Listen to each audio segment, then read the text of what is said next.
Today I'm talking about Genius on National Geographic, and this is a big first for the network because this is their step into scripted series. This is a mini-series, to be fair, and when it goes up for awards, that's where it will be classified, with Geoffrey Rush as the lead and Johnny Flynn as the supporting, as both older and younger Einstein, to be fair.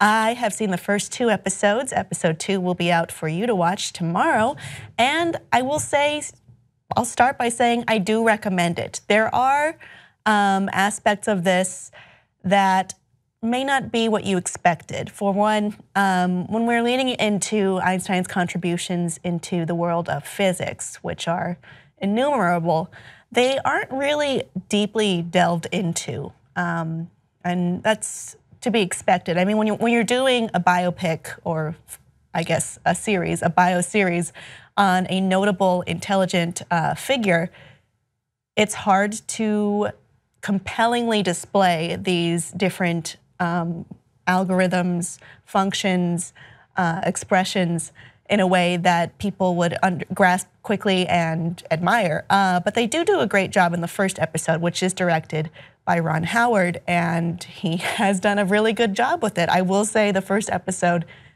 I enjoyed better than the second episode, but I will get to that myself.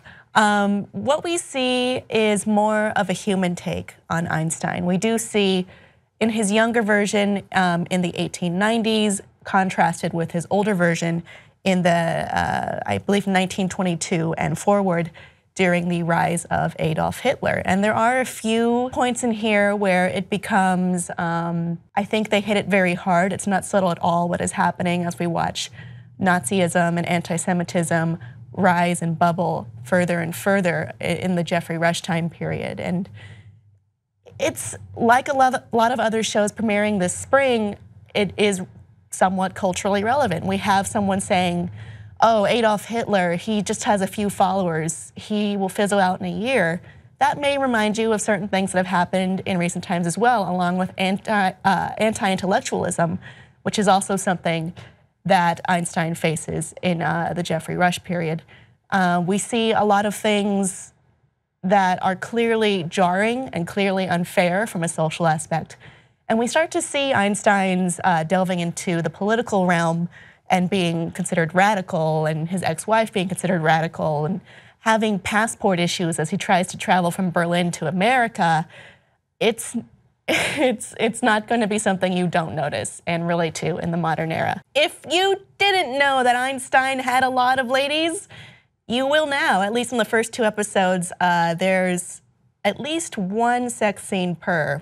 I think one of them has 2 and the other one has 1 just implied.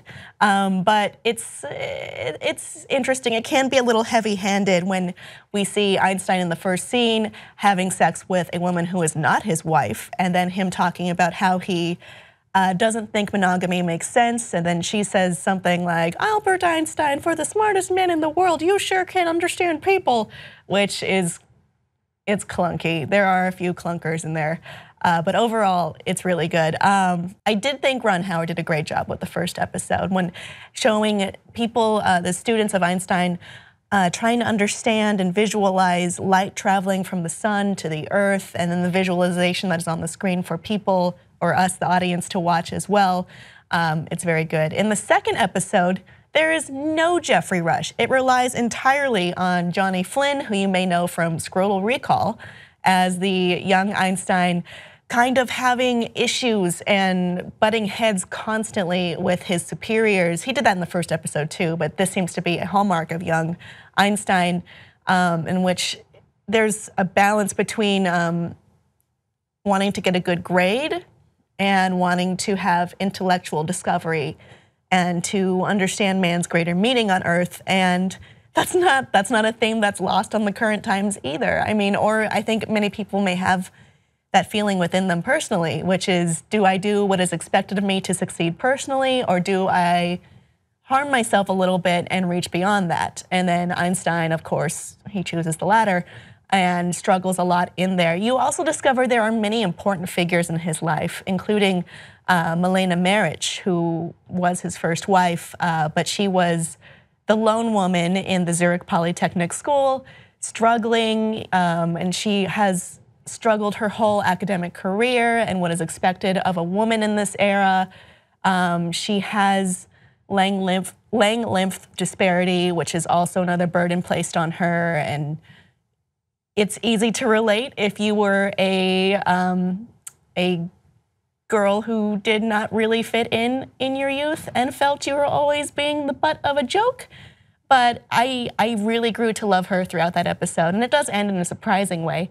There is a little bit of jarring directorial choices in this second episode, but overall, I think it tells a great story. And I think while it doesn't really delve deeply into the mechanics of physics and theoretical physics, I think this is an important part of science communication as well, which is to explain why things matter, why we do what we do. It's not just to follow the motions and get through this just for ourselves. There is a deeper purpose and a greater purpose for studying science and for understanding the world and the universe and our place within it. And I love that it's very positive on that aspect, and it is something that is necessary and needs to be spoken about, that there are things greater than us and generations beyond us who matter, whose needs would probably trump personal needs and personal gain in the short term. And I think it is extremely relevant. I think it's an interesting look. It might not be exactly what you thought it would be, but still I highly recommend it. If I had to give it a score, 8.9, 89 out of 100, that's a B+. I liked it a lot. You can continue to watch the series, all 10 episodes on Nat Geo. And on the last one, they will be announcing that, well, one, there will be a season 2, but they haven't announced the genius that it will be following yet. You will find that out in 8 weeks. Until then, enjoy Einstein. I haven't seen the rest of it yet, but I think it's extremely promising.